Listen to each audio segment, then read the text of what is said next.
제가 너무 아무것도 없는 상태여가지고 애를 낳고 싶어 하면 안 될 것 같아요. 아이 한 명 키우는데 못해도 막 1억, 2억, 억 단위 수준으로 나온다고 합니다. 약간 선택지가 필수가 아닌 선택으로 생각이 바뀐 것 같습니다. 낳게 되면 한 명? 여성이 직장 다니면서 육아를 동시에 한다라는 게 너무 사실 현실적으로 어렵고 저는 지금 제가 한 명 그리고 낳으면 한 명 가질 수 있지 않을까라고 생각하는 것도 스스로 좀 대단하다고 생각을 해요. 저도 아이를 가지고 싶긴 하지만 현실적으로는 뭐 둘 이상은 좀 힘들 것 같고 또 그렇다고 하나만 갖자니 그 한 명한테 좀 못할 짓인 것 같기도 하고 이럴 거면 아예 안 낳는 것도 방법이지 않을까라는 생각도 하기도 하고요. 2명? 저도 한 2명 정도가 괜찮은 것 같아요. 네. 얘랑 나랑 사이에 아이가 어떻게 나올까 그런 호기심도 그냥 3명이요. 저를 닮은 인격체가 하나 있다는 것 자체가 되게 기쁨일 것도 같고 뭔가 아이를 낳으면 인생이 드라마틱해지지만 그만큼 뭔가 더 재밌지 않을까. 2명까지는 생각을 할 것 같습니다. 아직 결혼을 안 했고 취업도 아직 안 된 상태이지만 아이를 놓고 가정을 꾸리는 그 행복감은 그 어떤 것도 이기지 못할 것 같다는 생각도 듭니다. 합계 출산율 0.78명과는 거리가 있는 2명이라는 숫자. 청년들에게 이상적인 자녀 수를 물었을 때의 답변입니다. 여전히 자녀를 원하는 청년들이 많다는 반증. 우리는 출산을 가로막는 걸림돌에 주목해보기로 했습니다. 결혼과 출산, 자녀 양육 등으로 이어지는 단계를 생애 주기라고 하는데요. 이 단계마다 발생하는 경제적인 어려움은 과연 무엇일까요?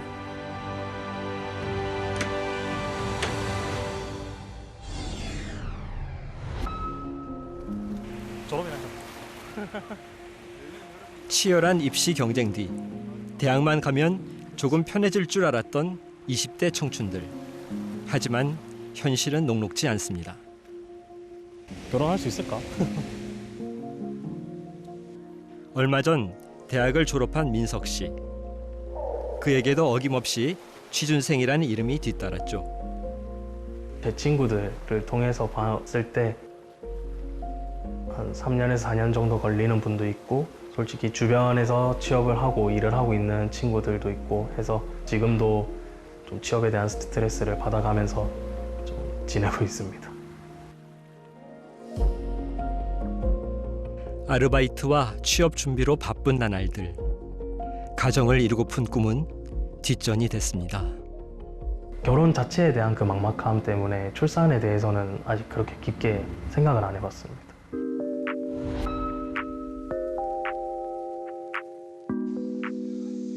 심리치료사가 되기 위해 대학원에 진학한 지은 씨도 학업과 아르바이트를 병행하고 있습니다.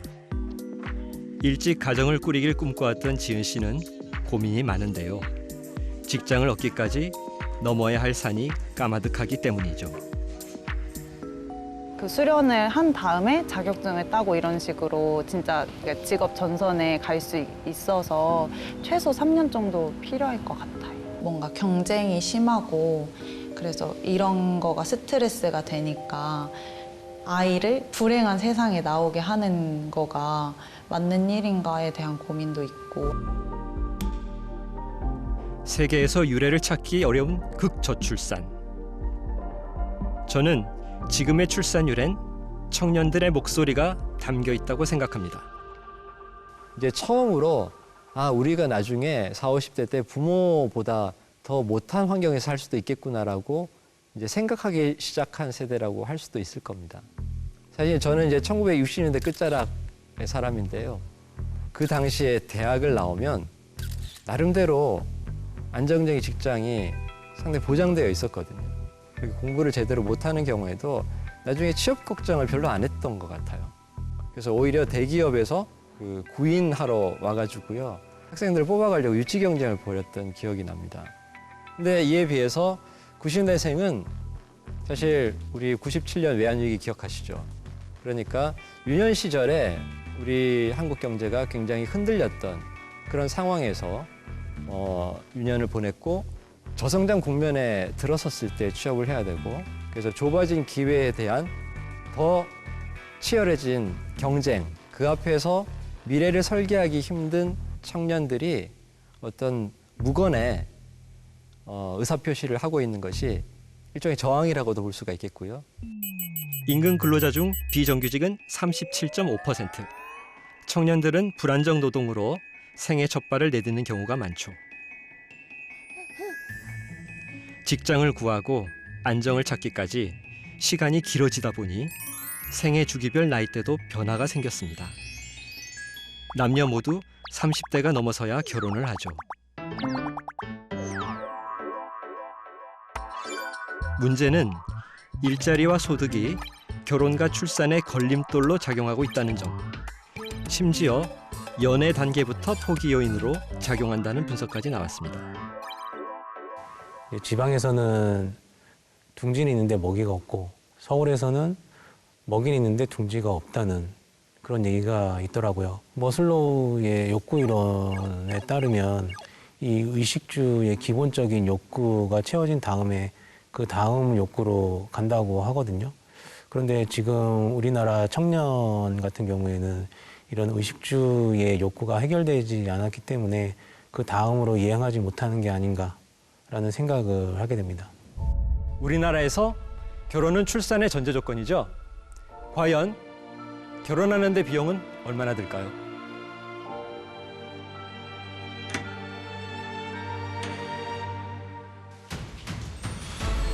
예비 신부를 보고 입을 다물지 못하는 태환 씨. 동갑내기인 희승 씨와 결혼을 앞두고 있죠. 이 예비 부부와 함께 결혼 비용을 자세히 알아볼까요?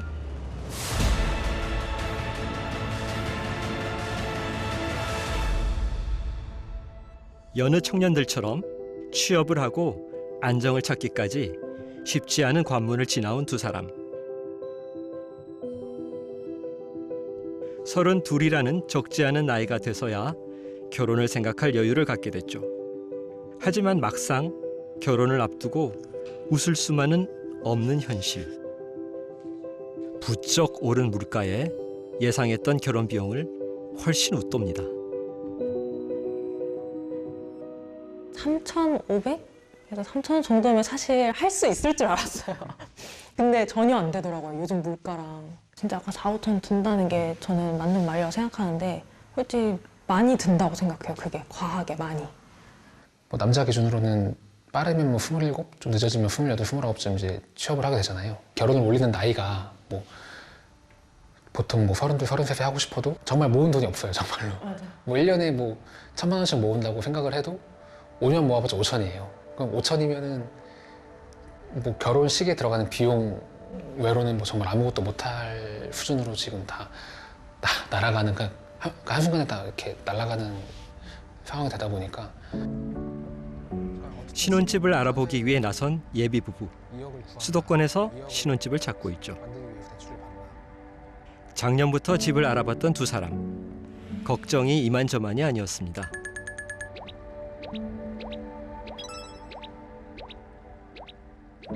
솔직히 그때 포기를 했죠. 그냥 이제 집을 살 거라는 생각은 전혀 고려하지 않고 뭐 정말 뭐 오피스텔이라도 들어가야 되나 뭐 이런 생각까지 했을 정도니까. 결혼 준비할 때 집 얘기밖에 안 했던 것 같아요. 결혼 자체가 사실 어쨌든 같이 살고자 하는 건데 살 공간을 마련하는데 너무 큰 어려움이 든다는 생각이 드니까 이거 맞나? 뭐 이런 생각도 그때 많이 했던 것 같아요. 신혼집 마련 평균 비용은 약 2억 8천만 원으로 결혼 비용의 대부분을 차지하고 있습니다. 그렇다면 집값은 청년들의 출산에 얼마나 큰 걸림돌로 작용하고 있을까요? 서울의 한 아파트 가격. 20년 사이 얼마나 올랐는지 한눈에 알 수 있는데요. 아파트 가격이 오를수록 출산율은 낮아졌습니다.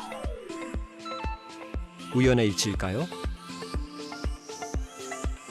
최근 30년간 집값 변동과 출산율의 상관관계를 연구한 박진백 박사. 그가 분석한 결과에 따르면 그래프에서 파란색이 진해질수록 출산율 하락이 커지는 걸 뜻하는데요. 최근으로 올수록 집값 상승은 출산을 막는 더 강력한 요인으로 작용하고 있습니다.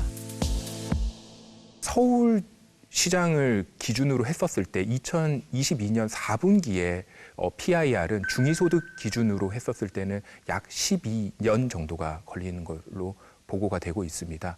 이 말은 이 중위소득의 가구가 이 집을 사는 데 있어서 돈을 1원도 쓰지 않았었을 때에 12년 정도가 걸린다라는 얘기입니다. 사회에 이렇게 진출을 해서 한 30세 정도의 취업을 한 사람 기준으로 봤었을 때 30% 정도를 저축을 하고 나머지는 이제 소비를 한다라고 가정을 했었을 때 이 사람들이 물리적으로 주택을 살 수 있는 기간은 60대가 되는 겁니다. 근데 자녀를 선택할 것이냐 선택하지 않을 것이냐라고 한다면 이 사람들이 돈이 없기 때문에 포기를 할 수 있다라는 겁니다. 저출생의 원인을 묻는 여론조사에서 일자리의 불안과 과도한 주거비는 늘 중요한 요인으로 꼽힙니다. 하지만 압도적인 1위는 자녀 양육에 대한 경제적인 부담입니다. 특히 우리나라는 1인당 GDP 대비 자녀 양육비가 세계 1위라는 조사 결과가 발표될 만큼 양육비 부담이 큰 게 사실이죠. 그렇다면 우리나라에서 아이 한 명을 키우는데 비용은 얼마나 들까요?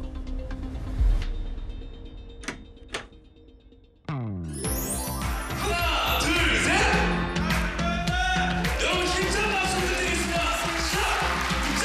박수 부탁드리겠습니다.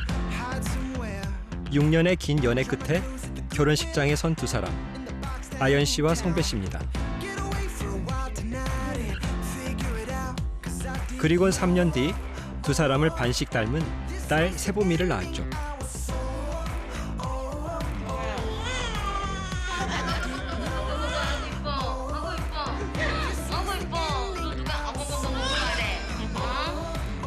아직도 그날의 감격을 잊을 수 없습니다. 뭐지, 세범을 낳고 이제 아기를 안았을 때 좀 많은 감정이 들거든요.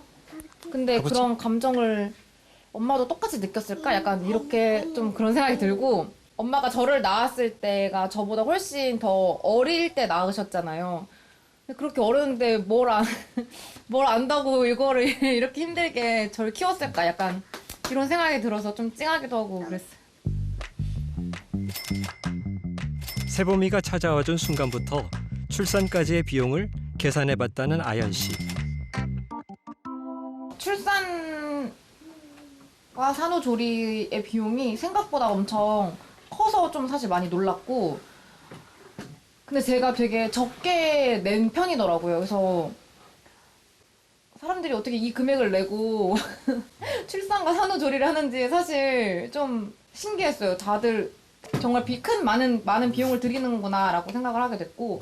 귀여운 뚜루루뚜루 받았어 뚜루루뚜루. 이걸로 어떻게? 아이의 재롱 앞에서 하루의 피로를 잊는 두 사람. 세보미는 어느덧 18개월까지 자랐습니다.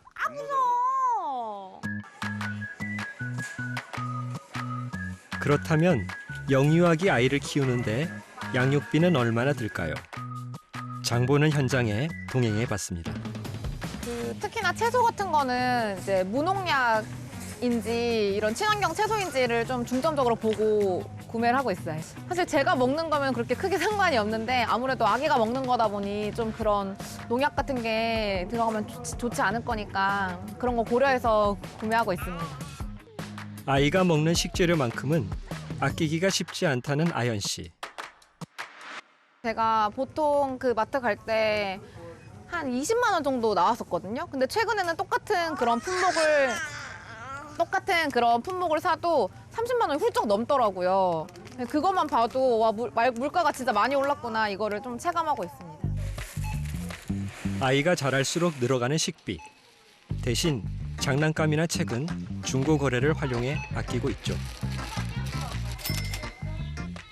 보육료는 얼마나 들까요? 국공립 어린이집에 다니다 보니 전액 지원받고 있습니다.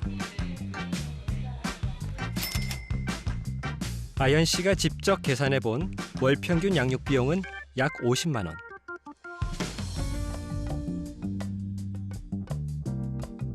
좀 더 객관적인 통계를 살펴볼까요?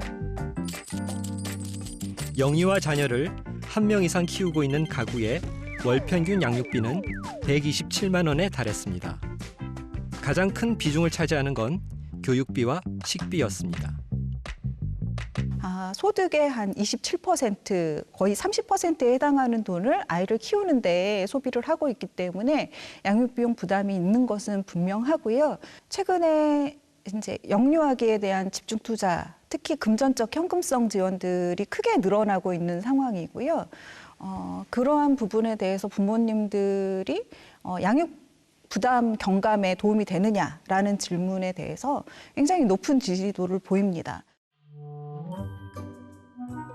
육아휴직 중인 두 아이의 엄마 김민지 씨. 우량아로 태어난 첫째는 어느덧 초등학생이 됐습니다. 작년에 둘째를 출산하면서 첫째 때보다 늘어난 정부 지원금을 체감했다는 민지 씨.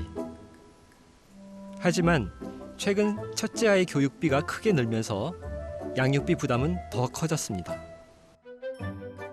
사실 자녀 교육비를 쓰기 전에는 엄청 아끼면서 살았거든요. 이제 자녀 교육의 레벨로 들어가니까 그냥 아낄 수가 없더라고요. 왜냐하면 아이가 하고 싶어 하는데 돈을 아껴야 되니까 하면 안 돼라고 할 수가 없어서 이 부분은 좀 돈을 일단은 좀 쓰자라고 생각을 하고. 과연 초등학생 자녀 한 명의 한 달 교육비로 얼마를 쓰고 있을까요?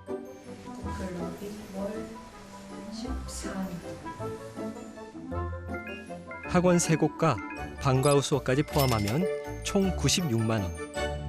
요즘에는 월 100만 원 정도인데 사실 중고등학교 때는 학원비가 더 비싸진다고 들었어요. 그래서 중고등학생 때는 뭐 한 최대 한 200만 원까지.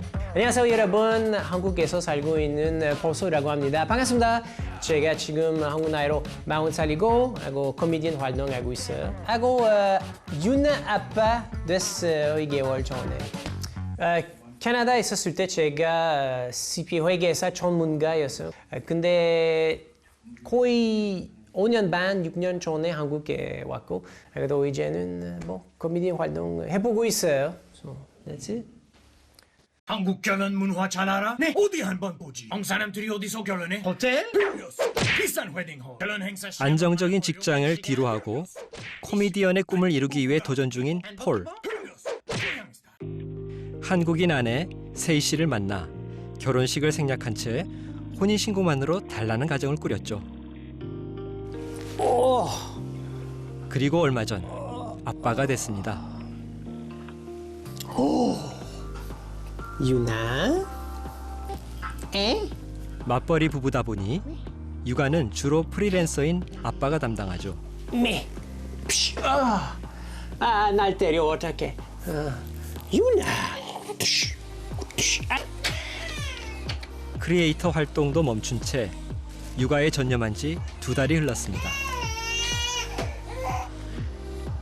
한국을 좋아해서 이름도 폴 서울로 지었지만 사고방식은 캐나다인 그 자체.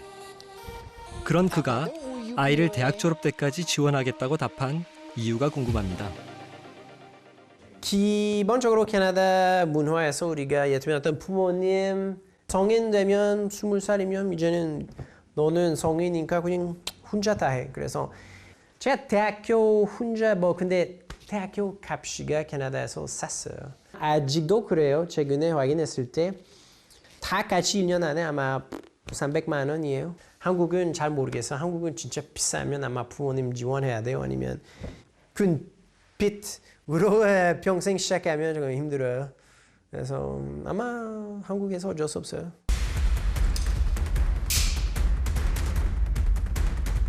소득에 따른 사교육비는 얼마나 차이가 있을까요?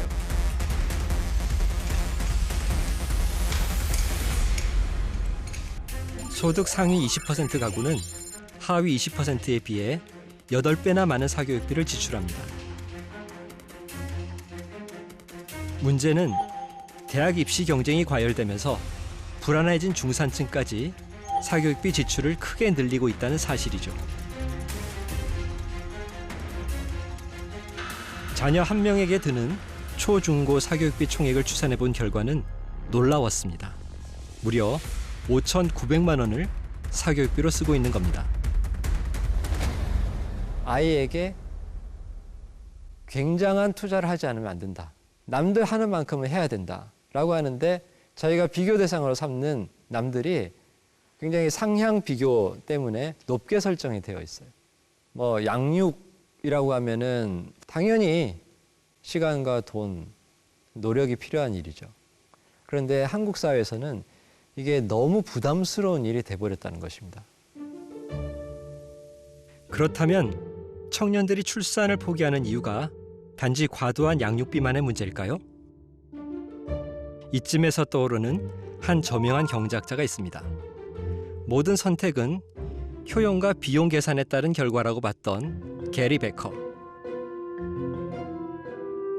자녀가 주는 기쁨인 효용이 비용보다 클 때 출산이 이루어진다고 봤는데요.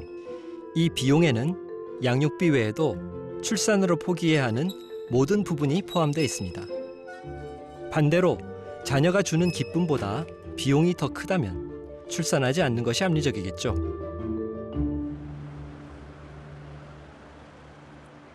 어둠이 채 가시지 않은 새벽. 잠든 아이 몰래 방을 빠져나간 아연 씨. 이제 집에서 6시에 나가야 되거든요. 그래서 지금 출근 준비를 하고 있습니다. 육아휴직을 마치고 복직한 그녀. 아이와 인사 한번 나누지 못한 채 집을 나섭니다. 어린이집 하원 시간에 맞춰 출근 시간을 당기다 보니 매일 아침 전력 질주로 하루를 엽니다.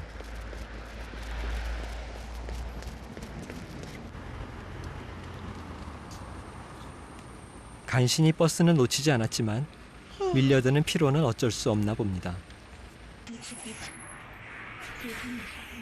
아연 씨는 그나마도 시차 출근제가 가능해 운이 좋은 편이라고 믿고 있죠.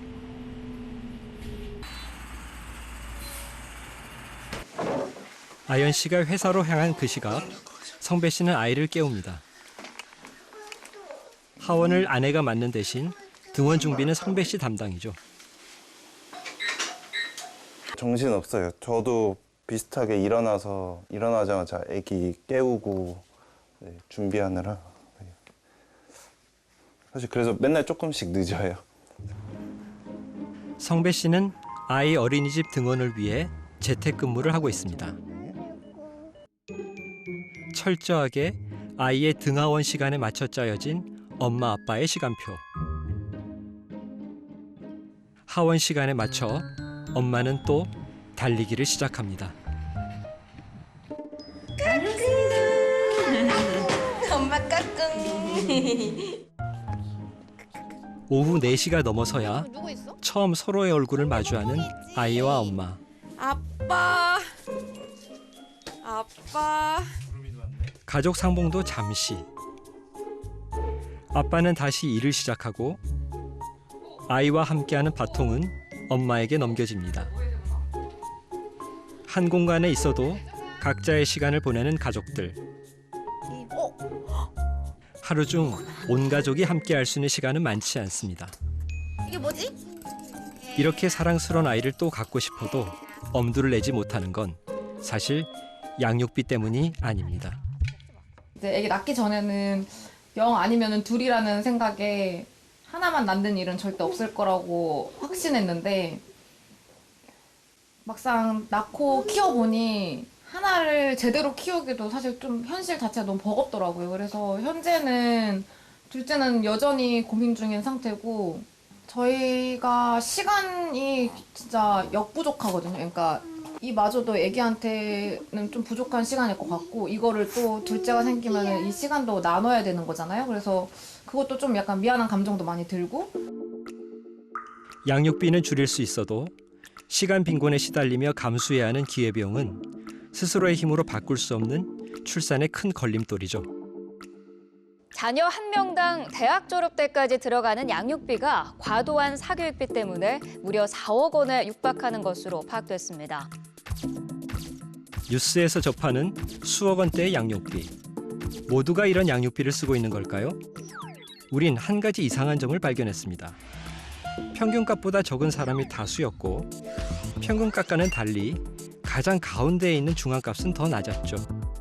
표본이 작아서 생긴 일일까요?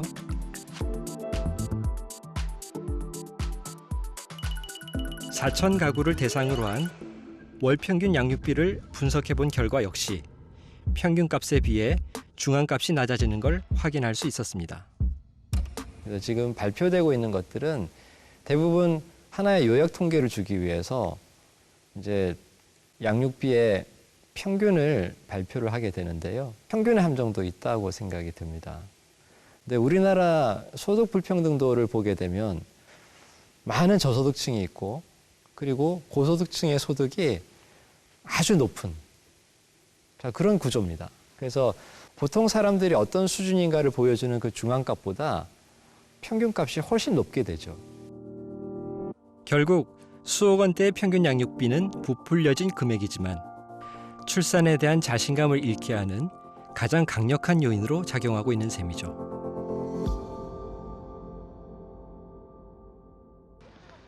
웹툰 작가이자 두 아이의 엄마인 권보람 씨. 프로젝트 참가자 중 양육비를 가장 적게 쓸 거라고 답한 한 사람이죠. 엄마를 향해 달려오는 현성이와 함께 하교 후 들르는 곳은 학원이 아닌 집 근처 공터. 한창 낙엽 던지기 놀이에 빠져 있습니다. 하지만 이런 날이 오리라고는 상상하지 못했던 때가 있었죠. 욜로족이어서 처음에 이제 20대 때 철이 없을 때 생각으로는 조금 애들 낳는 거는 생각이 별로 없었어요. 그랬는데 한 명을 딱 낳고 나니까 한 명만 키우는 건 아니다. 무조건 애를 낳았으면 둘은 키워야 된다라는 그런 또 관념이 있어서 두 자녀를 낳았습니다. 보람 씨는 육아의 힘겨움과 행복을 동시에 그려낸 웹툰으로 큰 공감을 얻고 있죠. 이게 엄마들, 학부모들이고 엄마들이 발끝을 계속 이렇게 들더라고요. 여기 오나 미어캣이 돼 있는 거예요. 내 애만 눈에 보이는 거죠. 다른 친구들 안 보이고 눈에서 하트 발사되면서 아이를 키워보기 전엔 몰랐던 행복입니다. 퇴근 후 돌아온 아빠를 서로 안으려 쟁탈전을 벌이는 아이들.